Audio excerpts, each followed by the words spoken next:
This is the true story of the Vatican, and it's purely horrifying. In the 1970s, Father Michael Harris, the Vatican's chief exorcist, faced a case unlike any other. A young woman named Anna was believed to be possessed. Her voice spoke ancient languages she couldn't have known. Strange symbols burned themselves into her skin. During the exorcism, Anna screamed something that made Michael freeze. She said, "The church knows, they've always known. You're just a pawn." Michael couldn't shake her words. He began to investigate and uncovered whispers about a secret sect called the Order of Darkness. This group, tied to forbidden rituals, was said to use demonic forces to maintain their power. Even worse, the symbol on Anna's skin matched one in the Vatican's oldest records, on documents connected to exorcists who mysteriously disappeared. When Michael brought this to his superiors, they told him to stop digging. Some truths, they said, are better left buried. But Michael didn't listen. He wrote everything in his journal, determined to reveal the truth. Then one night, Anna disappeared from the church, under heavy security. Michael vanished too. The Vatican claimed he left for personal reasons. Weeks later, his journal was found, left on an altar in a sealed chapel. The last entry read, "The darkness is here. They know I've seen it. Pray for my soul." But there was one more discovery. Hidden in the journal's spine was a photograph. It showed Michael in his study, but behind him stood a shadowy figure with burning eyes. To this day, no one knows who or what it was. Rappers reacting to their prison sentences. Take K. You're still alive. You can still better yourself. If you end up in prison for the rest of your life, you're still alive. You still can improve yourself. Your family can still visit you. But the complainant in this case is deceased. And you need to internalize that the complainant in this case is deceased and that his family is never going to see him again. So you're going to have to make changes.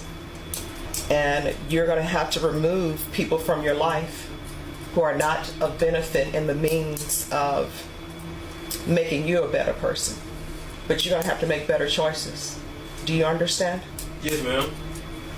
So I'm going to sentence him to 80 years in the prison, give him credit for any time served. There is a $0 fine. This will run concurrent with 1511547D. This is the forbidden experiment. Some myths say it was conducted only once in history, and it was so wrong that no other scientist was allowed to conduct it again. Imagine two newborn babies born into total silence, no voices, no hugs, no human contact. Just a blank room with time passing. They would be kept alive through machines and funnels, giving nutrients, sunlight, and everything else they need to survive. But they would never experience any human interaction and would never know that other humans exist. They would stay there for 28 years. The purpose, according to the myth, was to find out whether certain human instincts like basic communication, thoughts, or even morals are present in our DNA, or if every single thing that makes us human is learned by observing others. At the end of the experiment, it is said that the two subjects spoke to each other in a language that only they understood. And when they finally saw other human faces, they were extremely terrified. This, of course, is just a myth, as there is no documented evidence that this experiment ever took place. But it raises a chilling question. What would really happen if humans grew up completely alone? Thought more? The documentary Finding Kendrick Johnson is about a truly disturbing case, so let's explain it. Kendrick Johnson was a 17-year-old high school student who was found dead in 2013 inside a rolled-up gym mat at a high school in Georgia. He had gone into the gym before classes, reportedly to retrieve a shoe that had fallen inside the mat. His body was discovered upside down with his arms trapped beneath him. Authorities initially ruled his death an accidental positional asphyxia, concluding he suffocated after becoming stuck. However, the case quickly became highly controversial. Kendrick's family disputed the official findings, pointing to his missing organs, inconsistencies in the autopsy, and alleged signs of trauma. Multiple independent autopsies were conducted, and the case sparked years of lawsuits, federal investigations, protests, and widespread public debate. Despite intense scrutiny, the Department of Justice closed the case in 2016, finding no evidence of criminal wrongdoing. To this day, Kendrick Johnson's death remains one of the most debated and divisive cases in recent true crime history, with many still questioning how a teenager died inside a school gym.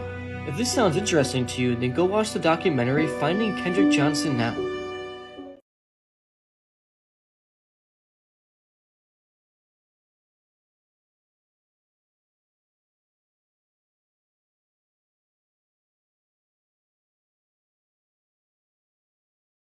What biblical figures really look like? Jesus. Biblically accurate. Mary. Biblically accurate. Angels. Biblically accurate. Adam and Eve. Biblically accurate. Satan. Biblically accurate. Moses. Biblically accurate. Noah. Biblically accurate. David. Biblically accurate. Abraham. Biblically accurate. Are there really skinwalkers in the Appalachian Mountains? Now, a skinwalker is a harmful witch that's able to use the hide from an animal or a person they've unalived and mask themselves as said. But since posting my most recent video, it's been about a 50-50 split, whether or not skinwalkers are real, or cryptids in general, or I'm just completely making this up. Now, me personally, I've never been to the Appalachian Mountains. I wouldn't 100% know, but I do know one thing. There's a lot of odd things that do happen in the Appalachian Mountains, such as hitchhikers who are trying to unalive you, weird noises in the middle of the night, and especially screams coming from the woods. Everyone's been telling me that the screams are a cougar, who do sound like a woman screaming in the woods, but that wouldn't make sense to the countless stories I've heard and read, describing someone being lured into the woods and hearing someone's actual voice talking. Now that's not a cougar. It could be a cougar screaming, but cougars don't talk. Now that circles back to the complete point, are skinwalkers real? That's up for interpretation. According to Navajo culture, yes they are. They've been around for thousands of years. Me personally, I've never seen one, heard one, or even been in the Appalachian Mountains. I didn't see what other people have seen, and neither did you. So I guess the million-dollar question about this is, are the Appalachian Mountains actually haunted or not? Do something like skinwalkers even exist? Should I go out there and stay overnight in a cabin in the middle of the woods and see what actually happens? Hey, what's wrong with your dog's eyes? No, it's Boston Terriers. They just look like that. No, wait, they just changed. That's my Frankie. They just changed. That doesn't happen. Wait, then who's that? That's Frankie. Who's this? Oh gosh. Touching your girlfriend's boobs can actually help your heart. This isn't a joke, it's cardiovascular science. High cortisol, high blood pressure, and always being on an edge silently shreds your blood vessels and weakens your heart. But her curves contain a biological reset button. The softness and warmth releases oxytocin, calms the nervous system, and lowers the heart rate. This tells your body it's safe to relax and recover. So ladies, always remember that. Let's see if you have entomophobia. I'm going to show you 5 photos. If you feel too uncomfortable to make it to the 5th photo, then you could have entomophobia. So let's go. Number 1. And how about this? Feeling uncomfortable yet? Nearly there. Last one. If those images made you feel uneasy, then you could have entomophobia, which is the fear of insects. Follow now to see if you can make it through the next phobia test.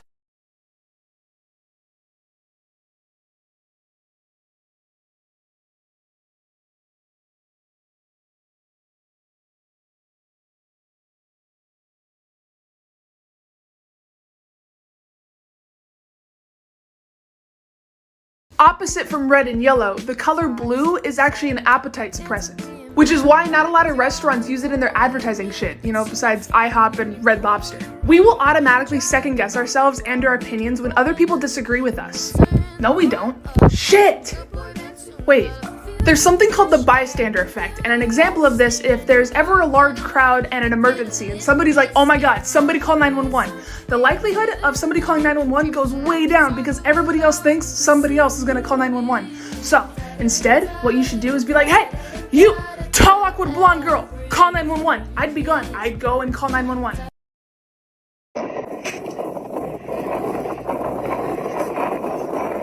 It's crazy how if cameras didn't exist, you would not believe this was real. To be fair, that's a man in a bird suit, that's his business, but they do get that big. This is the dinosaur the land before time left behind, literally. The condor is only the largest bird of prey with a wingspan in the neighborhood of 11 feet, and I want you to just think about how big that is. Or I could just show you, and correct me if I'm wrong, but I'm pretty sure that's a teenager. Those wings mean they can spend hours in the air without flapping. In fact, one covered 100 miles in 5 hours, all that and no flap. Back in the day, the venti-sized vulture would have preyed on past tense prey like mammoths, bison, and giant ground sloths, and all the plus-size options were likely how the Condor got so big. But when mammoths and super sloths got discontinued, the Mega Tweety still managed to stick around, albeit with their range receded. The real-life Dynablade can also live for 70 years, making condors one of the longest living birds on Earth. The population almost got past tense too, due to DDT, lead poisoning from bullets left in dead animals, and Johnny Cash. If you know, you know, and if not, just know that Ring of Fire wasn't just a song, it was a confession. But credit, humanity locked in and helped bring the big bird back from the brink, and folks would use hand puppets to raise them without them getting attached to humans. Somehow that's not what's happening here, again that's his prerogative. Somehow a flying coffin on steroids has a social hierarchy on par with chimps and wolves, and can even form deep emotional attachments. And not just with other condors. One man rescued an injured condor on his property, and now he's one of the few people alive that has a dragon doing flybys for affection. Just a giant Jurassic Lynn chicken that's looking for lovin'. The more you know. Creepy things kids have said, part 3. When I told my 3-year-old I was pregnant and had a baby in my belly, she kept saying no, 2 babies. A couple weeks later, it was confirmed I was having twins. Twins were thought to be boy and girl, but 3-year-old kept telling me they were sisters. So jokingly, we asked her when they would be born. She pointed to November 28th on the calendar. Sure enough, they were born on November 28th, 2012. 5-year-old, can I marry you? Me. No, sorry, sweetie, I have a boyfriend. 5-year-old, what if he died? My daughter, from a severe brain injury when she was 11 weeks old, was in a coma for 3 days. For years afterwards, when it rained, she would comment, "Smells like God." They follow this strange person, only to realize it's not human. An unsettling video was recorded by a family somewhere in Latin America. While driving in their car one day, they see this strange woman acting incredibly uncanny. Thinking she might be on drugs since they saw her taking something before recording, they begin to follow her. But as they honk to get her attention, they see this. Va para adentro. Mírala. Dale, pitale, pitale, pitale. Pitale, pitale. Pitale.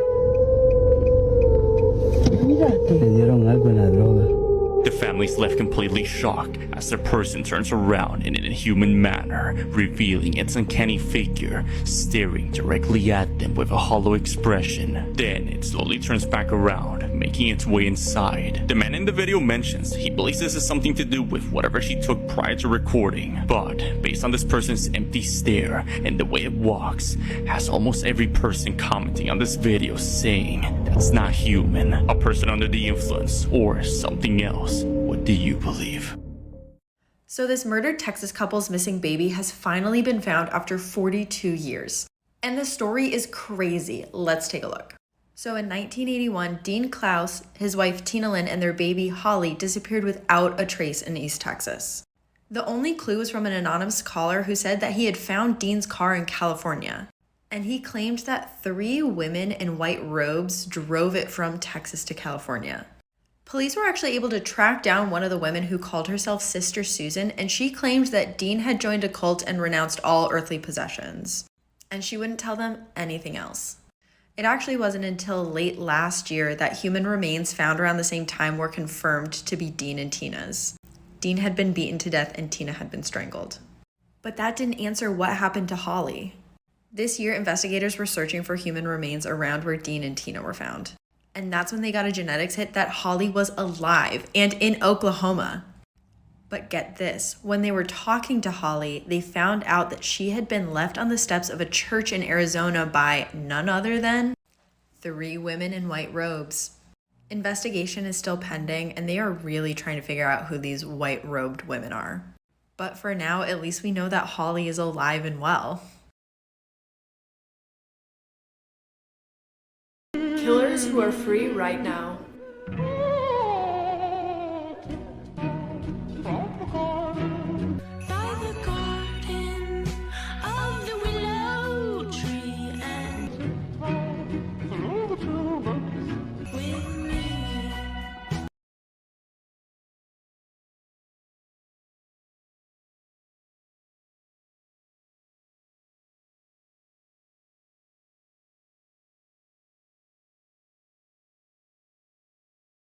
Let's talk about what happened to 21-year-old Lauren McCluskey. So Lauren was born on February 12th of 1997 in Berkeley, California.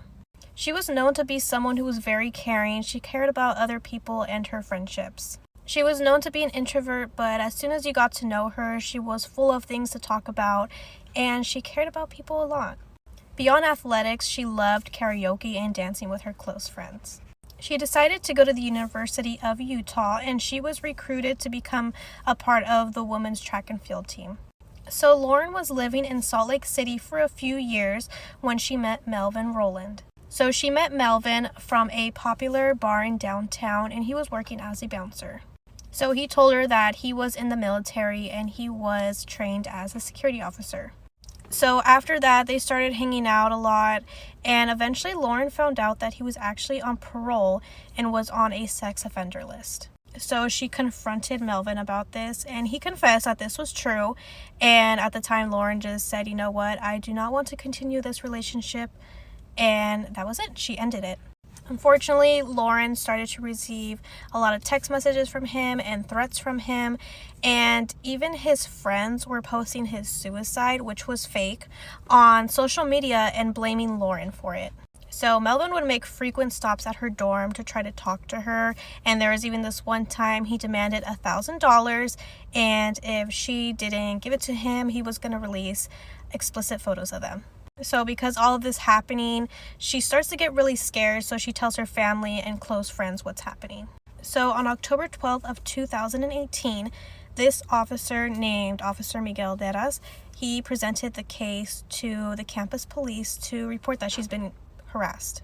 So the police department, and including this officer, never investigate her claims. So this officer ends up calling Lauren, and he has like a strange request. He's asking for some like questionable and explicit photos from her that she mentioned in her case, which is kind of weird. So he ends up downloading those photos to his personal phone, and he's basically boasting to his colleagues about how he has these photos and how she's so cute, and it's just disgusting. So Lauren ends up talking to her friend Shelby Gonzalez, and she basically tells her that the police don't believe her about her crazy ex-boyfriend, and she just doesn't know what to do. On October 22nd of 2018, Melvin was waiting outside of Lauren's dorm for several hours for her to come home. Lauren was on the phone with her mom around 8:20 p.m. when he confronted her and ends up violently dragging her across the parking lot in front of her dorm. I'm running out of time, but stay tuned for part 2. Whatever you do, never say this poem out loud, because if you do, you might die. There is a cursed Japanese poem called Tamino's Hell, and many people believe that if you read it out loud, you will die or be cursed for the rest of your life. One of these deaths was Shuji Terayama, who made a movie after this poem, and exactly 1 week after the movie was released, he suddenly just dropped dead to everybody's surprise. Another time, this college girl was dared by her friends to say the poem out loud. And she did, and exactly 1 week later, she suddenly just died. The poem is right here, and for it to even work, you have to read it in Japanese.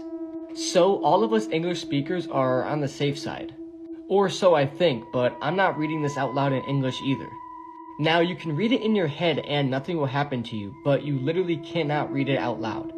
This is a very cursed poem in Japan, and many people believe it to be 100% real.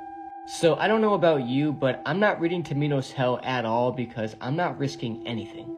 This might look like a Halloween Day photo, but it's actually very disturbing. One morning in this school, this guy here in the middle walked in wearing a Darth Vader-like mask and holding an actual sword. Now, the students thought it was some kind of Halloween prank, and they were taking photos with him, taking photos of him, taking videos of him, and didn't think much about it. But then he entered into a classroom and he started stabbing people with his sword. This guy killed 2 people that day, and he injured even more than that. Police was called immediately to the school as soon as the attacks began, and they got there and they fatally shot that guy. Somebody walks into your school holding an actual sword, chances are you should be a little bit concerned.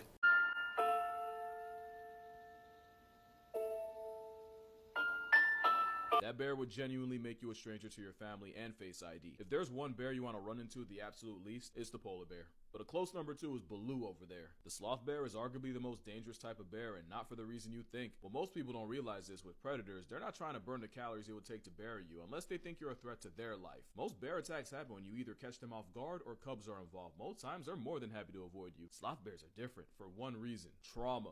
Because sloth bears have to share an area code with tigers and leopards, and they can't just run from the smoke up trees like black bears, so the sloth bear's only option is to absolutely crash out, which is why a bear that mostly eats termites has the personality of a roided up 200-pound honey badger. Really think about the kind of damage that comes with. But the worst part is, sloth bears are basically generational prey trauma with predatory hardware. They don't really know how to kill, they'll just maul the absolute humanity out of you. Victims of sloth bears almost always have their faces torn open and even their limbs chewed off. And because they come into contact with people way more than polar bears, this biblical sin with claws maims, mutilates, and murks more people than any other bear. There was one slothy that went on a kill streak and murked at least 12 people and severely mauled over 20 more, earning it the title, the Man-Eater of Mysore. To be fair, sloth bears are often used as tourist bait and forced to dance, so safe to say that predator PTSD now applies to people. But whatever you do, do not look up what victims of sloth bears look like after. Or at least don't blame me if you do. Just know that the same bear that'll 2v1 tigers will turn you into a facial fleshy jigsaw puzzle. Normal looking photos that have a disturbing backstory.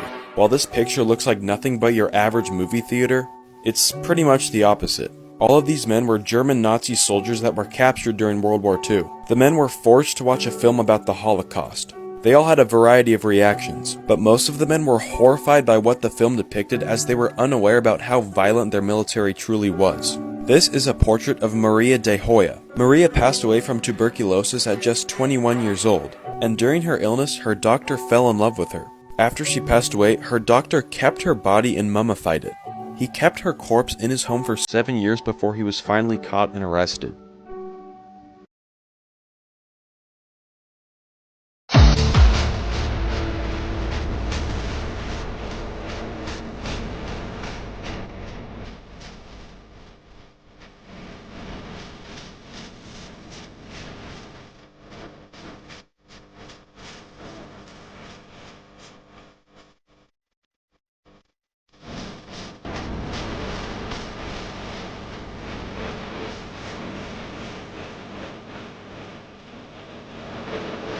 We are closer to the end of the world now than ever before, apparently. We're literally 3 weeks in. We are now 85 seconds away from the end of the world. Great. It is that annual time where they bring out the clock and start playing around with the hands. You may remember last year it went from 90 to 89, which was like a massive deal, but now it has dropped to 85 for the first time ever. Which means, yeah, apparently we're 85 seconds from the world ending. This was first created in 1947. No, it's not physical. The world's not going to end in 89 seconds from now. It's basically a metaphor on how close we are to Earth and humanity destroying itself. Now you can see here a timeline from when it was created all those years ago of how close it has been before. I mean, look at 1991. It was 17 minutes to midnight. Now it's 85 seconds. This is reportedly due to all global rising tensions in the world, and of course the power of nuclear weapons that the world has today.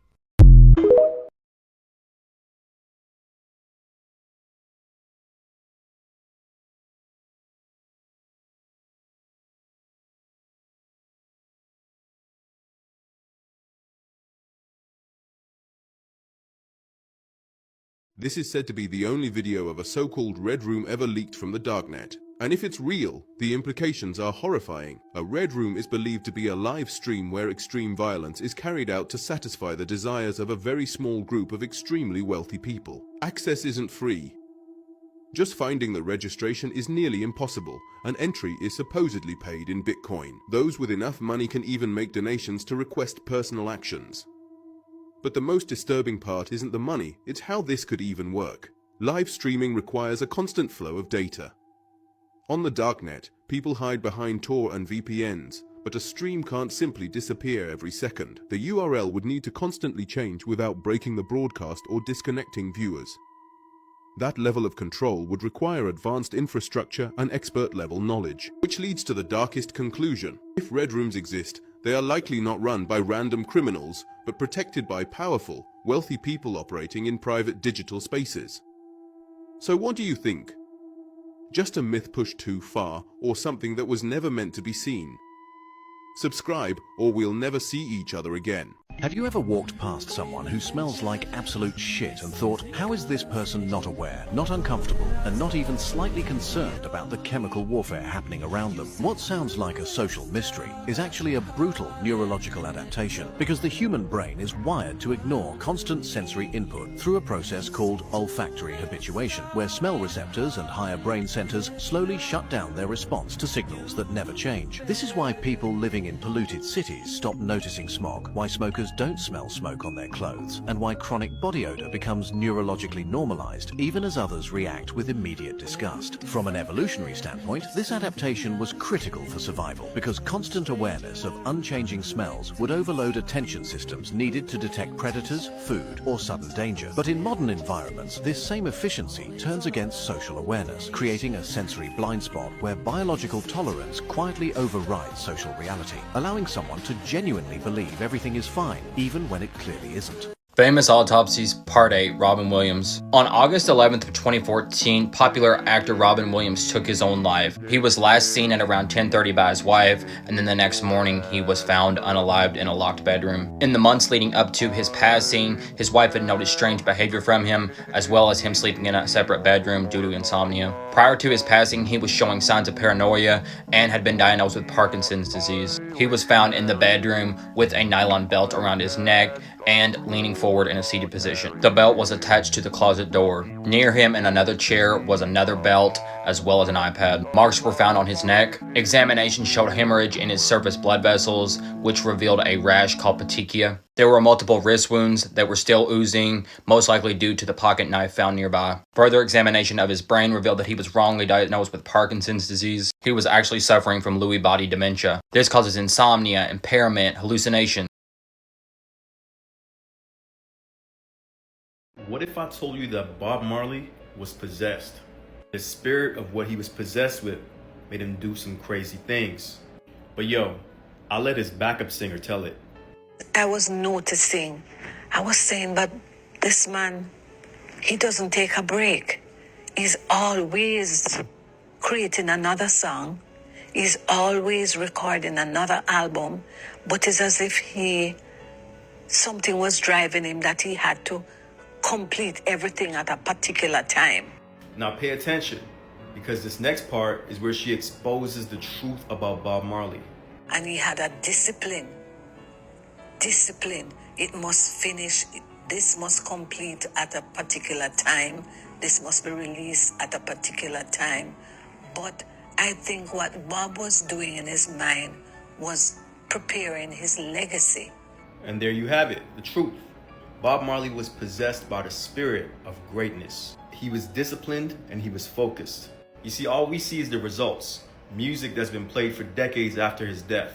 But the process was hard work and dedication and being possessed by the spirit of legacy and the spirit of greatness. Bob Marley is proof that if you have legendary work ethic, you will get legendary results.